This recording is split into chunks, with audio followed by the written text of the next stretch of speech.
రేవంత్ రెడ్డి ప్రభుత్వం SC, ST, BC, minority యువతకు స్వయం ఉపాధి కోసం ఆర్థిక సహాయం అందించడానికి రాజీవ్ యువ వికాసం పథకం ప్రారంభించిన విషయం తెలిసిందే.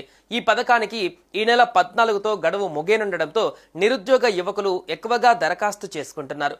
ఇక దరఖాస్తుకు కావలసిన ధృవపత్రాలు ఈ విధంగా ఉన్నాయి.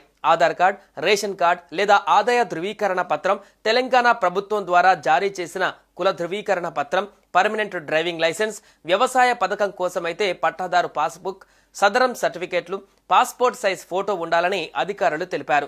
ఆసక్తి గలవారు మీ సేవా కేంద్రాలు, పురపాలక సంఘ కార్యాలయాలలో దరఖాస్తు చేసుకోవాలని సూచించారు. ఇక ఇటీవల దరఖాస్తుల గడువు ముగియగా ఈ గడువు ఏప్రిల్ 14 వరకు పొడిగించారు. ముందుగా ఆన్లైన్ ద్వారా మాత్రమే దరఖాస్తులను స్వీకరించినప్పటికీ ఆ తర్వాత ఆఫ్లైన్ విధానంలో కూడా స్వీకరిస్తున్నారు. ఇలా పూర్తి చేసిన దరఖాస్తు ఫామ్నుపై పత్రాలు జత చేసి మండల కేంద్రంలోని ఎంపీడీఓ ఆఫీసులోని ప్రజాపాలన సేవా కేంద్రంలో ఇవ్వాలి. మున్సిపాలిటీలో అయితే మున్సిపల్ కార్యాలయంలో సమర్పించవలసి ఉంటుంది. ఇక దరఖాస్తుల స్వీకరణ ప్రక్రియ పూర్తయిన తర్వాత మండల స్థాయి కమిటీలు అర్హుల ఎంపికలు పూర్తి చేసి జిల్లా స్థాయి కమిటీలకు జాబితాను అందజేస్తాయి.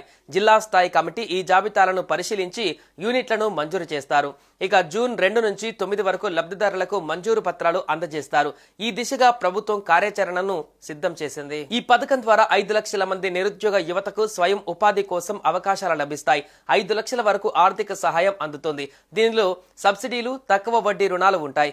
యువత స్వయంగా చిన్న వ్యాపారాలు, పరిశ్రమలు స్థాపించవచ్చు. ఉపాధి కల్పన ద్వారా ఆర్థికంగా స్థిరత్వం సాధించవచ్చు. ఎంపికైన వారికి పారిశ్రామిక శాఖ ద్వారా వ్యవస్థాపక శిక్షణ అందిస్తారు. చిన్న వ్యాపారాల ద్వారా స్థానిక ఆర్థిక వ్యవస్థ బలోపేతమవుతుంది.